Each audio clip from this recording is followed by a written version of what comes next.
Before he was brought to the big screen, a lot of folks thought of Captain America as nothing more than their granddaddy's favorite Nazi puncher.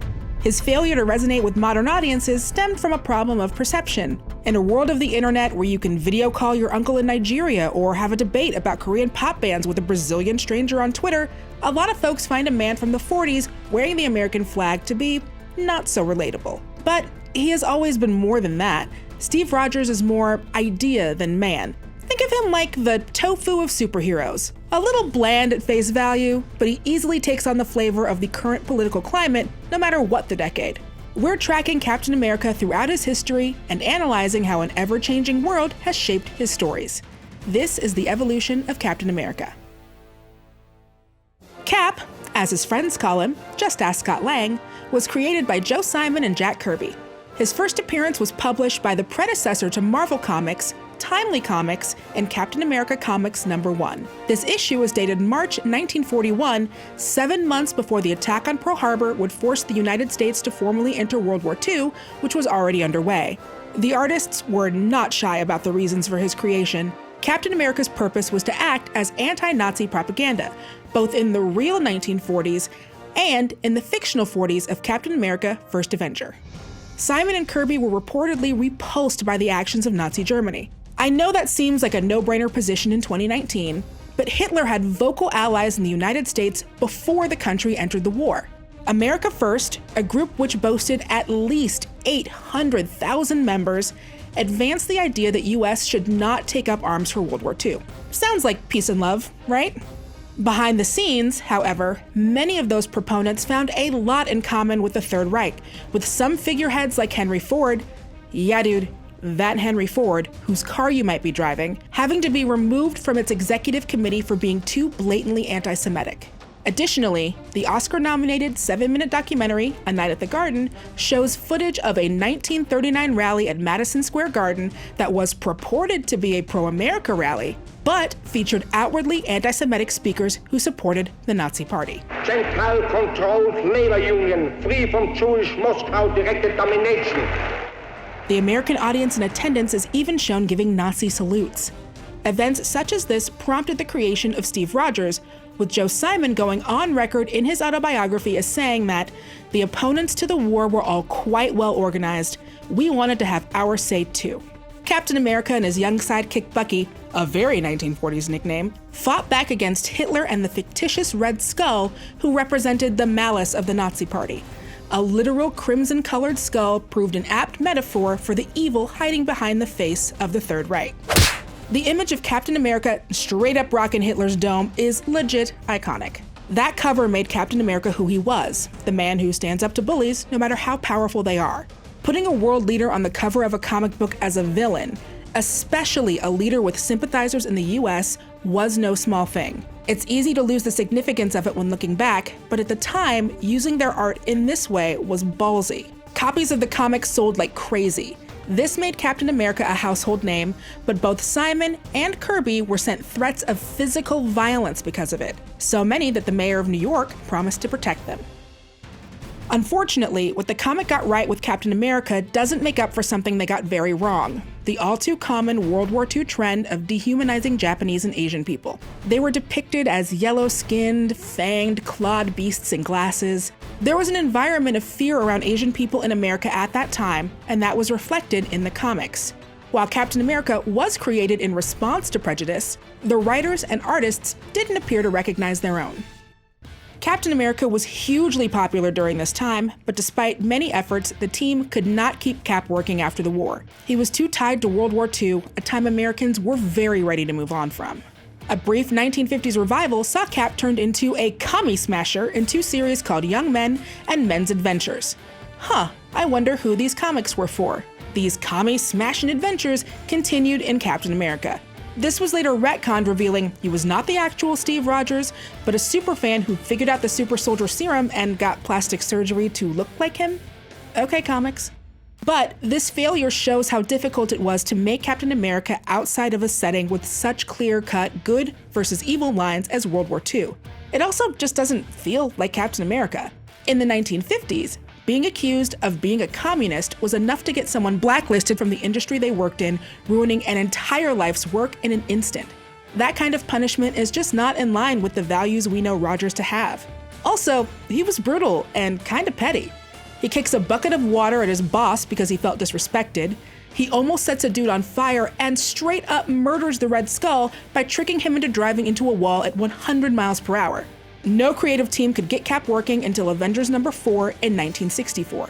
This is where his crucial backstory of being trapped in ice for decades came into play. Steve is the man out of time, learning to appreciate modern comforts like television. He shed the jingoistic nature of his 1940s and 50s versions, but woke up with his values still intact. That made him a natural leader for the newly formed Avengers. In 1974, writer Steve Englehart and artist Sal Buscema had Steve Rogers drop the Captain America title and become Nomad, a masked figure with a cape. Cap became disillusioned after he discovered that a high-ranking figure in the US government was also an agent of the terrorist organization, the Secret Empire. This figure was heavily implied to be President Richard Nixon, who resigned from office in 1974 following the Watergate scandal. Englehart said, "I was writing Captain America and I thought, there's no way Captain America could not react to something this momentous in America if the Marvel Universe is supposed to be the real universe. So I came up with my disguised version of the situation." Cap picked the name Nomad because it means man without a country. This version of Rogers only lasted 4 issues, with Cap's realization that he could represent what America means to him without having to agree with every action of the American government. This would be a huge part of the Captain America character from here on out. In 1979, a made-for-TV movie starring Captain America in a super van failed to win audiences. Superhero shows like The Incredible Hulk were launched during this time, but Captain America, despite many weird changes to turn him into something closer to the $6 million man, suffered from a problem he would continue to have for decades. How do you make someone draped in the flag translate for a jaded audience? As Spider-Man, the X-Men, and independent comic books grew into prominence in the 1980s, sales of the Avengers and Captain America titles began to slip. This downward trend continued, and even the 1990 Captain America movie, starring J.D. Salinger's kid and featuring an Italian mob boss version of the Red Skull, could not revive sales. It didn't help that early 90s Cap had little in common with the version we all know. In the 1990s, his super soldier serum failed and left him paralyzed. He then had to use a Tony Stark-created metal suit. Much like most of the 90s, in an attempt to fix what wasn't broken, the meaning of the character was put aside in order to make him cooler for a generation that prided itself on cynicism and apathy. But Captain America's point was never to be cool, it was to be the soul of America. Cap makes corny look good.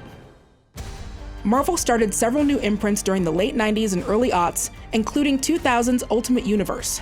A reimagining of their most popular titles, Ultimate Marvel takes place in a separate universe than the regular Marvel stories. This meant they could take more risks with their characterizations. The Ultimates, written by Mark Millar, took the Avengers and Captain America in an edgy new direction that would show them in a modern light. Nick Fury was redesigned to look like Samuel L. Jackson, Thor is a social activist surrounded by hippies, and Hulk eats a guy. The Captain America of the Ultimate Comics is much more cocky and aggressive than the regular universe. He solved most problems with his fists and was prone to saying things like, "You think this letter on my head stands for France?" If this feels like a subversion of Cap, that's by design. Writer Mark Millar often infuses politics into his writing, and this was during the period following 9/11, the events of which led to the United States invading Afghanistan. This is a version of Captain America seen through the eyes of a Scotsman during a period when American patriotism was in fashion.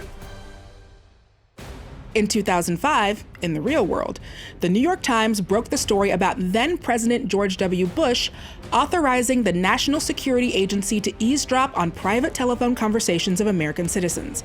The Patriot Act proved divisive. Many Americans opposed the idea, citing privacy concerns, while others were willing to trade for a feeling of safety after the events of 9/11. Distrust in major governments was at a high. In a storyline seemingly inspired by this lack of trust, in 2006, in regular continuity, Marvel's Civil War started. In Civil War, heroes were asked to register themselves so that the government could track them. Much like in the eventual MCU Civil War film, Captain America was firmly on the anti-registration side. Interestingly, Ultimate's writer Mark Millar was also a major writer for Civil War, proving that he really does understand that Steve Rogers works best when he centers his own values above the actions of any government. In an interview with Newsarama, Miller called Civil War a story where a guy wrapped in the American flag is in chains as the people swap freedom for security, and that Civil War was accidentally political because I just cannot help myself. 2008's Iron Man launched the start of the MCU. In 2011, Chris Evans' Steve Rogers was brought to life in a script directed by the Rocketeer's Joe Johnston. This Captain America was earnest, kind-hearted, charming, and gentle. We see him grow from a kid who wants to make a difference with no thought of the personal cost to a soldier who stands for integrity above all. In the comics, Marvel began adapting the printed counterparts to be more like the on-screen versions.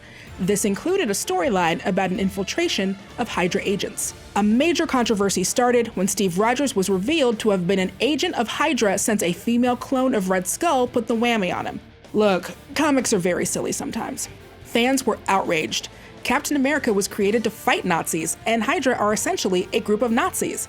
The consensus among fans was that Marvel tainted a beloved character for nothing more than shock value. There were opinion pieces, arguments on Twitter, and even a Change.org petition aimed at convincing Marvel to stop the storyline. Of course, Cap didn't remain an agent of Hydra for long, and eventually the status quo was restored.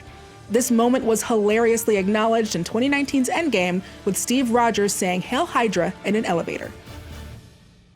Chris Evans' Captain America has reached the end of his story with a happily ever after, while Anthony Mackie's Captain America is just getting started. The MCU Steve Rogers took the best parts of the 60s, 70s, and 2010 runs and combined them into the perfect Cap. We get the man out of time, the born leader of the Avengers, and the person grappling with what it means to be the captain of a country whose government struggles to fall in line with what you think is right. Getting to see a character with Steve's values on screen in 2019 was a huge gift for audiences. During this incredibly politicized and divisive period, having a character who looks out for others, no matter who they are or what they believe, is important. Having him in a huge global franchise, even more so. In keeping with those values, he has handed his shield down to his partner and friend, Sam Wilson. Sam has huge boots to fill, but we've seen him carry himself with the same integrity as Steve does. He once ran a support group for veterans. He provided shelter to Steve and Nat when the Hydra takeover of S.H.I.E.L.D. was discovered, and he backed Cap's decision to not sign the Sokovia Accords. Additionally, having the all-American, blonde-haired, blue-eyed Rogers choose his black best friend as the new Captain America shows that Steve's values are for each and every person. We'll get to see more of how Wilson proceeds in the upcoming Disney Plus show, Falcon and the Winter Soldier. When handled correctly, Captain America is much more than just a walking, talking, punching American flag. He's about doing what's right, no matter how difficult. That's something we could always use more of. Chris Evans himself once said that it's not about his allegiance to a certain country, it's about his allegiance to values and character. This film could be called Captain Good. He just happens to be from America.